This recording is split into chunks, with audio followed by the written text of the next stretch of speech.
Buthainah, first to start off, just give me an idea of what got you into this particular profession. There's medicine in your family, isn't there? Yes, actually, both my parents are doctors. I have cousins that are doctors, aunts and uncles that are doctors.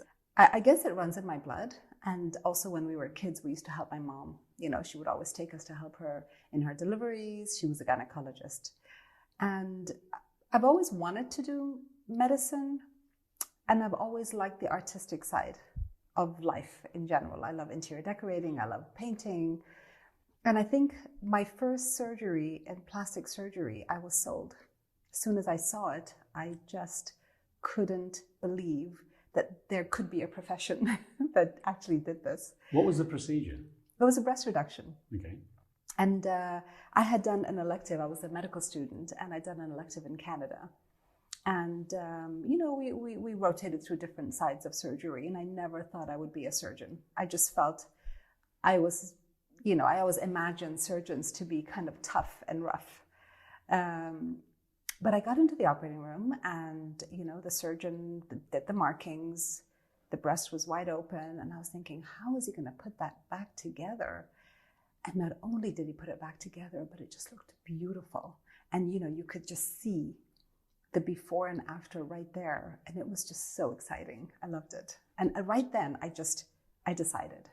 Now, for those who are listening and watching and thinking, my God, you're talking about bodies being cut open and looking beautiful. I just have to say, this is a very standard thing with doctors. You don't get any... I don't even think about it anymore. You know what I mean? I didn't think about it.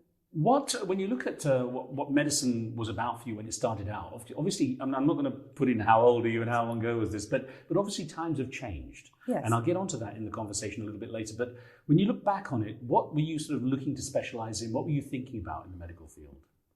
Actually, it's an interesting question, because when I started out, the plastic surgery world is not like it is now. In fact, even now, in the last year, it has changed. In the last 2 years, the last 5 years, it has changed. So there's a lot more awareness now to what it was before.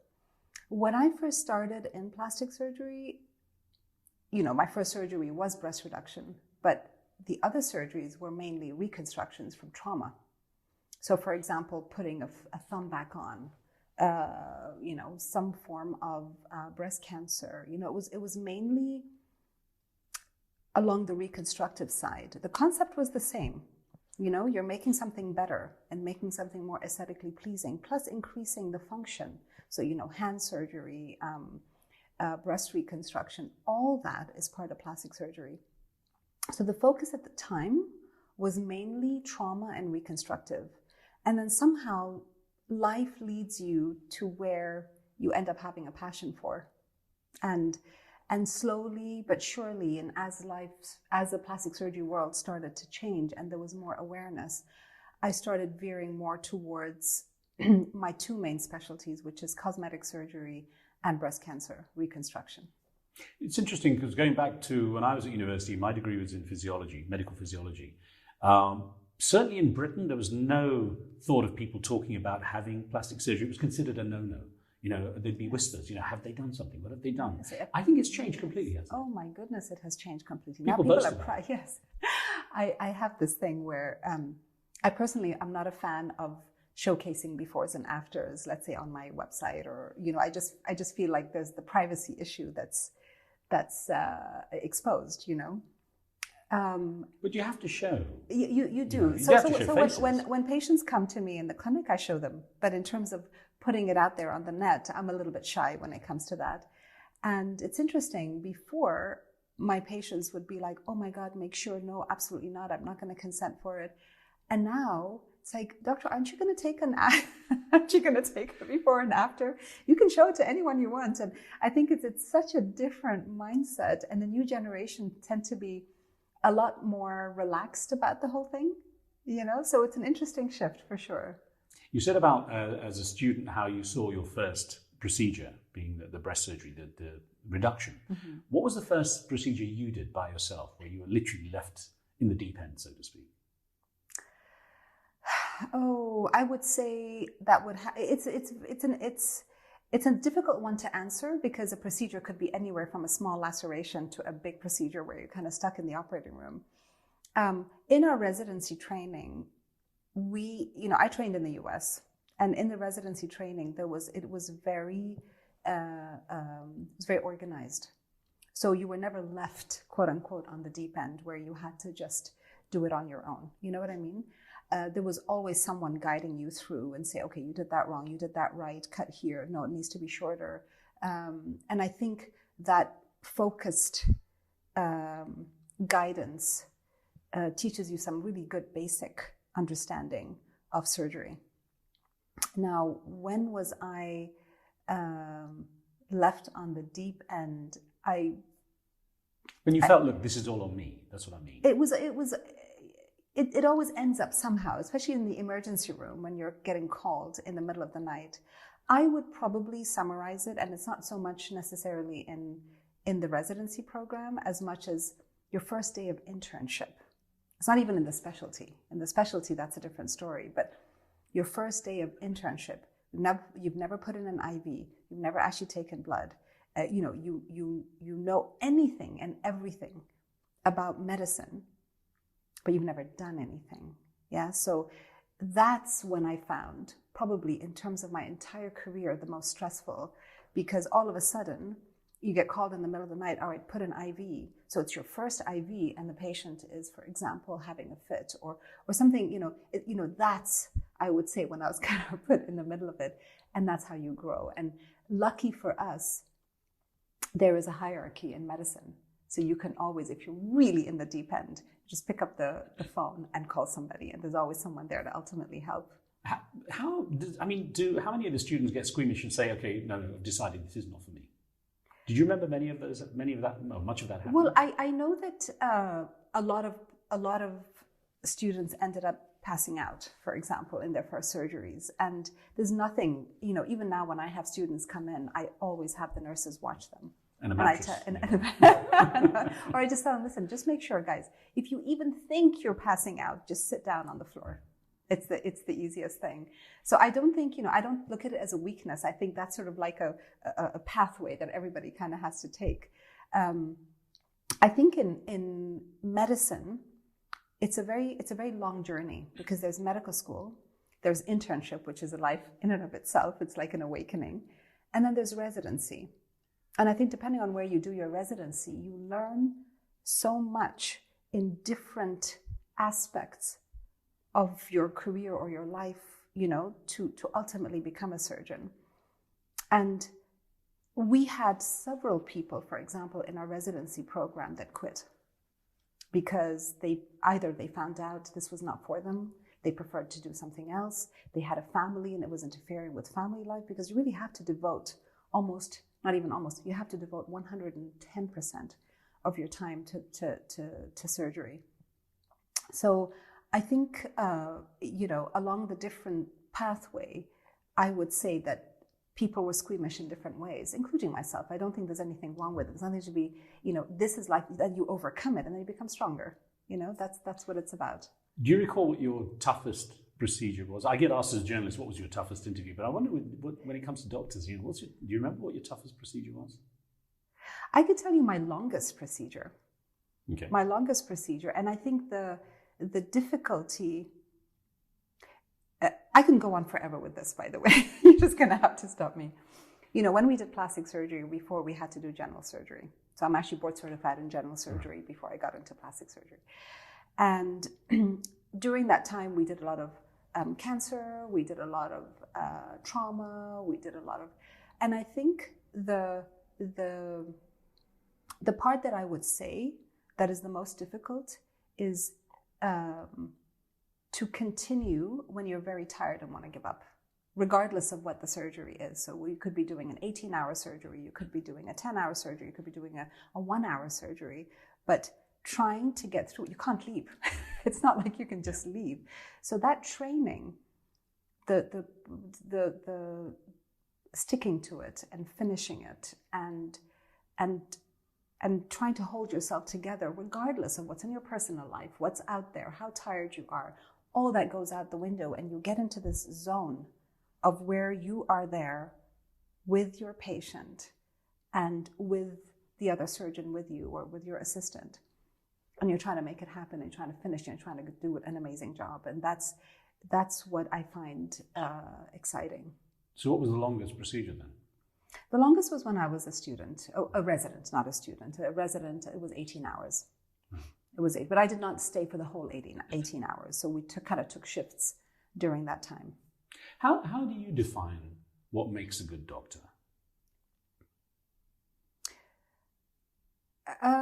It would depend on the specialty, I would imagine. And I'm keeping that side separate from the surgeon or the cosmetic surgeon, simply as a doctor. What do you think? I think you just have to care. You have to, well, I think you have to like what you do and you have to care. And I think that's true for any specialty, really. If you're going to look at a surgeon versus a pediatrician versus an internist versus a cardiologist, and it's funny that you asked that question. And again, we're not going to talk about specialties, but every specialty has their own personality. You can always tell the orthopedic surgeons from the plastic surgeons, from the gynecologists, from the pediatricians. But I think you have to care about the patient, because ultimately that really is what it's about. Do you think the term plastic surgeon needs to change? Because plastic sounds like an outdated word, and it kind of is not the best word, in all honesty. Well, it is from the word plasticus, right? It is to mold. Yeah, now, does it have to change? I don't know. I mean, cosmetic surgeon sounds better. You think? Well, because it maybe a bit of vanity around it, I don't know. The thing about cosmetic surgery is that you're limiting it to something that is about vanity at the end of the day. Whereas, the reconstructive side, you've got trauma with amazing things that nowadays with the technology, you've got breast cancer reconstructions where you're changing people's lives. So I feel if you say cosmetic surgery, you're kind of limiting it, Okay. Yeah, it's an interesting debate, actually, when you think about it. Because I still, mine goes back to, this British attitude, it's a plastic surgery. Plastic surgery. Yes. He had or she had plastic surgery. When it comes to defining what should be and shouldn't be done, I mean, there's always this worry that, a doctor will do whatever you want them to do. But there's a point where you say no, isn't there? I've reached a point in my career where I've been there, done that. So we've had a lot of patients that I have done, a lot of patients that I've said no to. And I think it's important that people ultimately come to you because they want your opinion. I could even give an opinion, but whether people listen to it or not is a different story. But I would say no if I felt it wasn't the right thing. So it's not as simple as that. And I'll give you a very straightforward example. For example, you've got someone that wants to come and do a breast lift. And there's going to be scars on the breast. So you have to balance the scars versus how the breast looks, versus how the breast is going to look, versus how the patient's going to scar. So if the patient scars beautifully and you can barely see the scars, then it's probably worth it. But if the patient scars very badly just because of the way their body is, it doesn't compensate. That's also, surgery. By the way, sorry, we should explain this for those watching it. Patient scars beautifully. That does sound very oxymoronic. But you know what I mean. Yeah. No, so basically it comes down to how a person's body heals. Correct, and how they scar. And I could do the same surgery on 4 different people. And on one person, a year later, you can barely tell there's a scar. And another person, it's like a thick rope. And a third, of course, there are things that as plastic surgeons you can do to improve scars. The technology nowadays is unbelievable of the kind of things that are out there to improve scarring, the new lasers, the radio frequency, all that direction, the stem cells, that you can do to sort of improve scars. But at the end of the day, it's a package. You have to look at all the different angles. So give me an example of where you've said no. I mean, I say no all the time and I say yes all the time. So, for example, if someone comes in and they already have too much fillers on their face, like way too much, and I would be like, look, at some point you need a facelift. Fillers and Botox is going to take you to this point. At some point you need a facelift. So, sometimes you forget what you used to look like, but when someone comes to you with a fresh eye, you're like, that looks like this a little bit too much. So I would say no to that, and I would sort of direct them towards surgery for the face or towards something else. Again, when I have somebody with really bad scarring, where the breast or the tummy doesn't really look as bad, it doesn't deserve it, I would say no. It may be culturally, maybe personal aesthetics or something, but me, if I see a woman whose lips are being puffed up like Donald Duck, or if I see face that looks like it's been inflated with a pump. It looks to me unattractive, but I think, correct me if I'm wrong, it's becoming more and more accepted that this is how people should look. But is that right? I think there's a pendulum. There's an art to doing a procedure that looks natural. It's almost harder. Yeah. And again, I'm such a fan of less is more. Yeah. I'd rather a few wrinkles, for example, than to have the eyebrow too low or to have, you know what I mean? So I agree with you. Now, I do think it's a pendulum, and I think people were very much into the natural, and then all of a sudden it's almost become a status symbol to have certain looks, you know, whether it's, and interestingly, you know, one can argue, there's a lot of psychology in that, because you can look into the concept of, well, if that look, whether it's attractive or not attractive to you, give that person more confidence to the point that they feel so confident, and therefore everybody else looks at them confidently. You know, there is an element of psychology with it, but now I feel like there's trending back towards the more natural. Because and again, this is my personal view, but I know, talking to friends, when they see like kind of very stretched out faces, it seems like any woman over 60 in America looks like she's the Joker from Batman. You know, it's kind of stretched out face. Yeah, exactly. But you can do facelifts that don't look like that. Right. This is what I'm saying. I'm wondering, where does the industry start to say, really, we should encourage a more natural look, or should that be the industry's job? The industry, there's a whole world out there of influencers and trends because of famous people, right. and people are setting the trend, and people want to be like that person. And there's a whole world out there where a lot of what is considered normal may not be considered normal to you. So, and I also interestingly think that different plastic surgeons have different looks. Yeah. So you could, go to a plastic surgeon because they give you a natural look and that's what you want. So automatically I would get more patients that, again, very subtle, it's understated, but it's impactful. So I think, again, less is more. Something I'd say also that I've noticed certainly over the years, just following trends as a journalist or whatever, is that more and more men. There's a lot more men now. Yeah. And for some reason, after lockdown, it's even more. Oh, wow. I think with this whole Corona thing, I have no idea whether it's because people have been locked in their houses and they come out looking into the Zoom, looking into the computer, with the shadow lighting. And then so a lot more men now are coming forward. And age too. I mean, the invulnerability of youth makes one think, oh, I'll never need it. And I would say 10 years ago, there's no way I'd look at getting my chin fixed. But as I sort of look in the mirror and I say, where did my chin go? I start to think about it. So yeah. So that's what I'm wondering. How has it shifted in terms of age groups? I think what people nowadays in their 50s or their 60s can look 40s. Right. So then why not? I'm thinking more though about young people having surgeries done, and that seems to be a more common trend. All ages.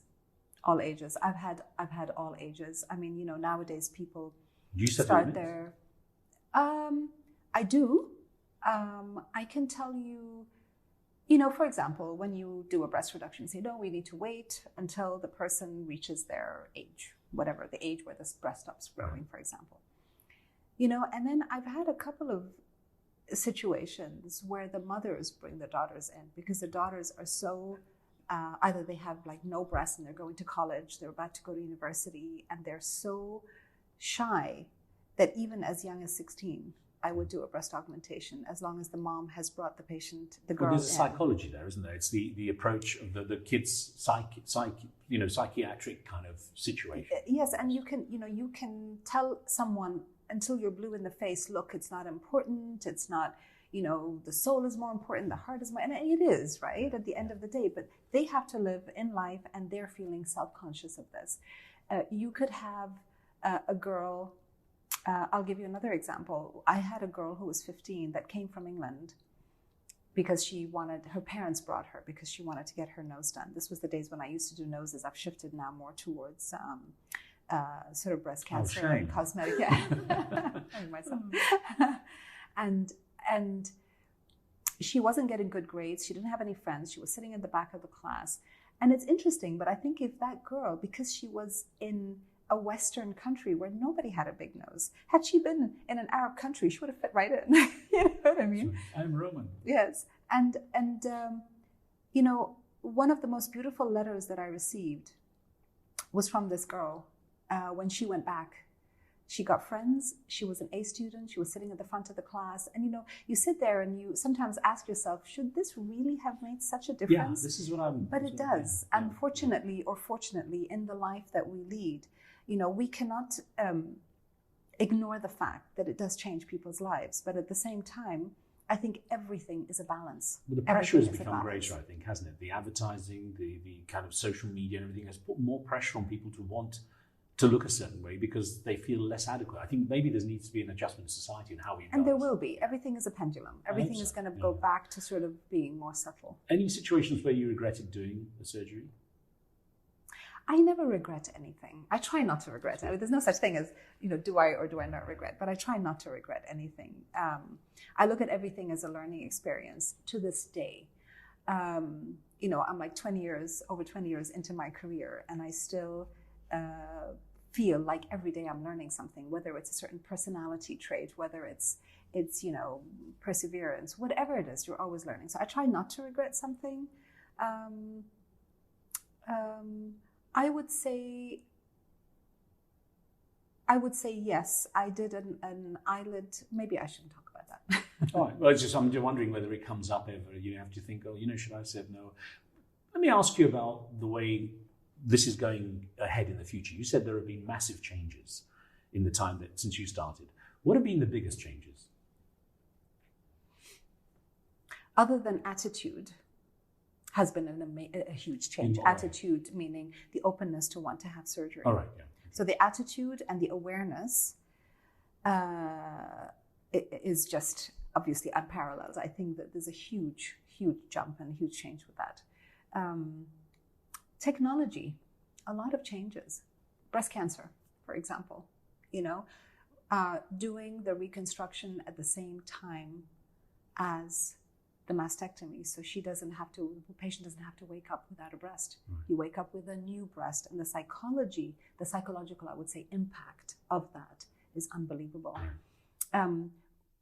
You know, we used to have to use the back muscle or the tummy muscle or that kind of stuff for the reconstructions before, whereas now there's a big trend towards using human or bovine skin. Mm-hmm. So to cover, for example, the implant. Mm-hmm. So a lot of these advances have made a big difference, a huge difference. And what about the kinds of procedures that have become more common? Again, there's a trend. I live in the Middle East. People here love big breasts, and they also do like the big buttocks as well. So in terms of that, implants? No, fat injection doesn't have to be implants, but there is a big trend towards sort of like a strong waist, and then, you know, very feminine, very curvaceous body. So I would say there's a lot of trend in terms of that image. There's also a lot of trend in terms of using stem cells and, you know, PRP, for example, where you can take the person's blood, the plasma, and then inject it either into the hair or the skin. Is that effective? It is effective. It is effective. It's not one of those things you just do once. You have to, like, if it's just PRP, you have to sort of keep it up and maintain it. It does help improve the skin, absolutely. Fat injection is a huge direction now. It's new. It's not new, actually. Interestingly, it's not new, but the awareness and the usage of it is very new. You know, a little bit like, for example, if I do a tummy tuck and I look at my patient and say, you know, you have dark circles under your eyes, do you mind if I take a bit of fat and inject it at the same time? So you can kind of include a lot of these things. And it's so funny, but sometimes patients are happier about a little bit of fat. Did I need the navel here? Yeah. There's a little bit of fat, a little bit of, it just makes such a difference, you know, in terms of how they look and feel. Where do you see it going? What is the future?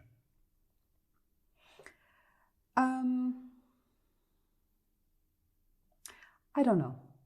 I think we are in the future somehow. This is the future, you know? Well, so actually, before I get to that, because I've got a couple of questions I want to ask about that, but what about the dangers of you know, what people, with the newer procedures, people, you know, overextending themselves in what they want? Are there any real dangers that people should be aware of? Every procedure comes with its set of complications. You could be crossing the road 1,000 times, and the 1,001 times you can get into an accident. And I think the same applies to surgery, to medicine, period. I think if you look to the left, look to the right, and cross with your eyes wide open, obviously you can prevent a lot of complications. But sometimes complications do happen. And I think, when I discuss with patients what procedures we're going to do, we have to thoroughly go over the complications. And I think that is so important.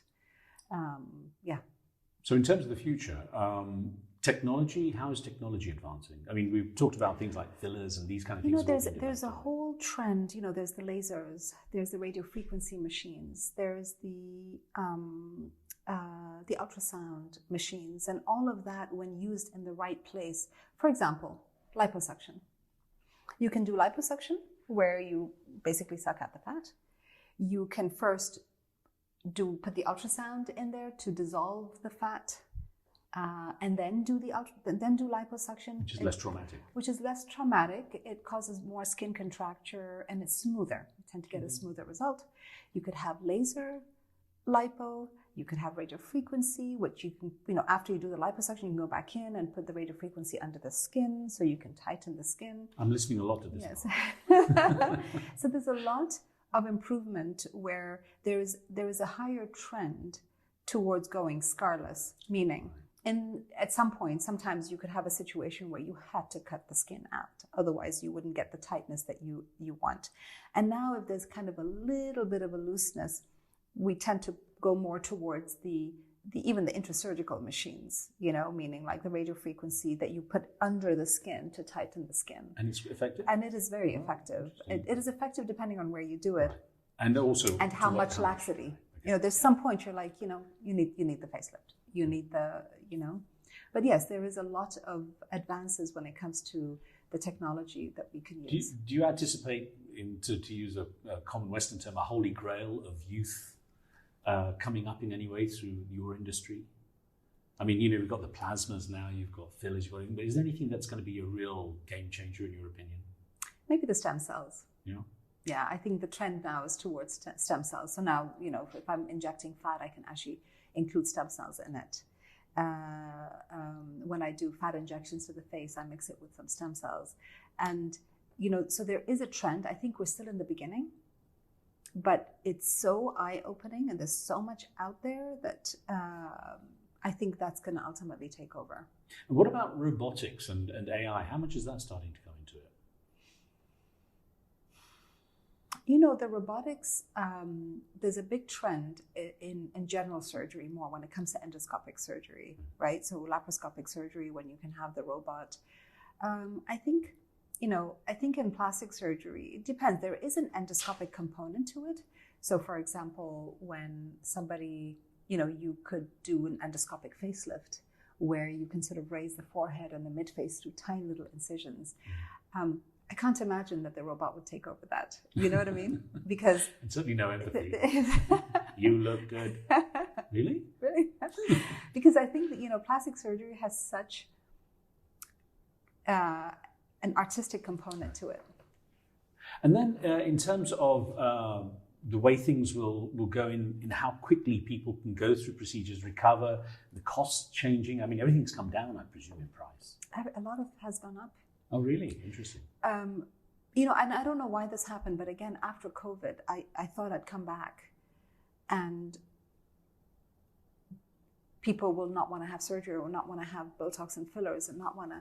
I mean, the first day we came back to work, we had like a long list of patients waiting for their Botox because they all realized they hated their partners and they needed to move on. I don't know what it is. I think also, the world has gone more digital, and maybe the influencers and maybe this whole world of having to look a certain way and showcase your life in a certain way. I don't know if that has something to do with it, but for sure, there's an increase now with that, whereas even with the faces covered. With the masks. Are you, or are you encouraged by it? I like it when people take care of themselves. I've heard this statement once: if I knew I lived this long, I would have taken more care of myself. I like people. I think everything should be balanced. I can't say one way or another. It kind of depends on the kind of person that comes to you, right? In terms of the patients. But I like it when people value themselves and they take care of themselves to a point, right? And then it becomes too much, and that's where we have to, yeah. So let me get your comment on a phrase that was told, it used to be said so much, age gracefully. I love it. Yes. Is that different from age naturally? Yes. To answer your question, I think you can show your age, because the problem sometimes with age, you tend to look tired. Okay. And I think if you can, simple things like a little bit of Botox, a little bit of fillers, a little bit of facelift, a little bit of whatever fat injection, where you show your age, but you're not looking tired, you're looking fresh, you're looking motivated, you're looking inspired. And I think, those words are synonymous with sort of youth, right? That you don't have to look young to be inspirational. So that puts me to the most important question that I have, which is, how many years could you take off me? How much time do you have? So, yeah, no, I'll be booking as soon as possible. Yes. But it's been great to talk with you. And, thank you. I look forward to some more conversations. Likewise. Me too.